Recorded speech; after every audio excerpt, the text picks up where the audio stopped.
ಜಾನಪದ ಸಮೂಹ ಗೀತೆ ಸ್ಪರ್ಧೆಯಲ್ಲಿ ನಾಗರಕಟ್ಟೆಯ ಗಾನಕೋಗಿಲೆ ಹನುಮಂತ ನಾಯ್ಕ ಸಿ ತಂಡ ರಾಜ್ಯ ಮಟ್ಟಕ್ಕೆ ಆಯ್ಕೆ. ದಾವಣಗೆರೆಯ ಜಿಲ್ಲೆಯ ಸರ್ಕಾರಿ ನೌಕರರ ಭವನದಲ್ಲಿ 2 ದಿನಗಳು 2025 ಹಾಗೂ 26ನೇ ಸಾಲಿನ ದಾವಣಗೆರೆ ಜಿಲ್ಲಾ ಮಟ್ಟದ ಸರ್ಕಾರಿ ನೌಕರರ ಕ್ರೀಡಾಕೂಟ ಹಾಗೂ ಸಾಂಸ್ಕೃತಿಕ ಸ್ಪರ್ಧೆಗಳು ವಿಜೃಂಭಣೆಯಿಂದ ಜರುಗಿದವು. ಜಿಲ್ಲಾಧಿಕಾರಿ ಹಾಗೂ ಜಿಲ್ಲಾ ಪಂಚಾಯತ್ ಅವರ ಮಾರ್ಗದರ್ಶನದಲ್ಲಿ ಕನ್ನಡ ಮತ್ತು ಸಂಸ್ಕೃತಿ ಇಲಾಖೆ, ಜಿಲ್ಲಾ ಶಾಖೆ ದಾವಣಗೆರೆ ಇವರ ಸಹಯೋಗದಲ್ಲಿ ಈ ಕಾರ್ಯಕ್ರಮವನ್ನು ಆಯೋಜಿಸಲಾಗಿತ್ತು. ಜಿಲ್ಲೆಯ ಎಲ್ಲಾ ತಾಲೂಕಿನ ವಿವಿಧ ಇಲಾಖೆಗಳ ಎಲ್ಲಾ ಸರ್ಕಾರಿ ನೌಕರರು ಕ್ರೀಡಾ ಮತ್ತು ಸಾಂಸ್ಕೃತಿಕ ಸ್ಪರ್ಧೆಗಳಲ್ಲಿ ಉತ್ಸಾಹದಿಂದ ಭಾಗವಹಿಸಿ ತಮ್ಮ ಪ್ರತಿಭೆಯನ್ನು ಪ್ರದರ್ಶಿಸಿದರು. ಸಾಂಸ್ಕೃತಿಕ ಸ್ಪರ್ಧೆಗಳ ಅಂಗವಾಗಿ ನಡೆದ ಜಾನಪದ ಸಮೂಹ ಗೀತೆ ಸ್ಪರ್ಧೆಯಲ್ಲಿ ನಾಗರಕಟ್ಟೆಯ ಗಾನಕೋಗಿಲೆ ಹನುಮಂತ ನಾಯ್ಕ ಸಿ ವಿಶೇಷ ಚೇತನ ಶಿಕ್ಷಕರು ಹಾಗೂ ಅವರ ತಂಡ ಅತ್ಯುತ್ತಮ ಪ್ರದರ್ಶನ ನೀಡಿ ಪ್ರಥಮ ಸ್ಥಾನ ಪಡೆದು ರಾಜ್ಯ ಮಟ್ಟದ ಸ್ಪರ್ಧೆಗೆ ಆಯ್ಕೆಯಾಗಿದ್ದಾರೆ. ಈ ಸಾಧನೆಯಲ್ಲಿ ತಂಡದ ಸದಸ್ಯರಾದ ಶಶಿಕಾಂತ್, ಬಾಬು ರಾಜೇಂದ್ರ, ಗೀತಾ, ಮಂಗಳ, ಸುಜಾತ, ವಿಶಾಲಾಕ್ಷಿ ಹಾಗೂ ಇಂದಿರಾ ಅವರುಗಳು ಮಹತ್ವದ ಪಾತ್ರ ವಹಿಸಿದ್ದಾರೆ.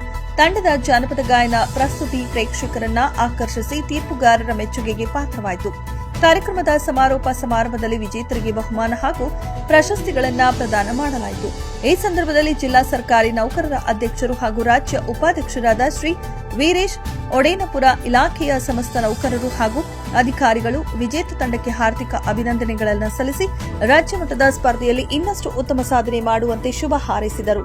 ಜಿಲ್ಲಾ ಮಟ್ಟದ ಈ ಕ್ರೀಡಾಕೂಟ ಹಾಗೂ ಸಾಂಸ್ಕೃತಿಕ ಸ್ಪರ್ಧೆಗಳು ಸರ್ಕಾರಿ ನೌಕರರೊಳಗಿನ ಪ್ರತಿಭೆ, ಸೌಹಾರ್ದತೆ ಹಾಗೂ ಸಾಂಸ್ಕೃತಿಕ ಮೌಲ್ಯಗಳನ್ನು ಉತ್ತೇಜಿಸುವಲ್ಲಿ ಮಹತ್ವದ ಪಾತ್ರ ವಹಿಸಿವೆ.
ವರದಿ ಷಣ್ಮುಖ ನಾಯ್ಕ, ದಾವಣಗೆರೆ.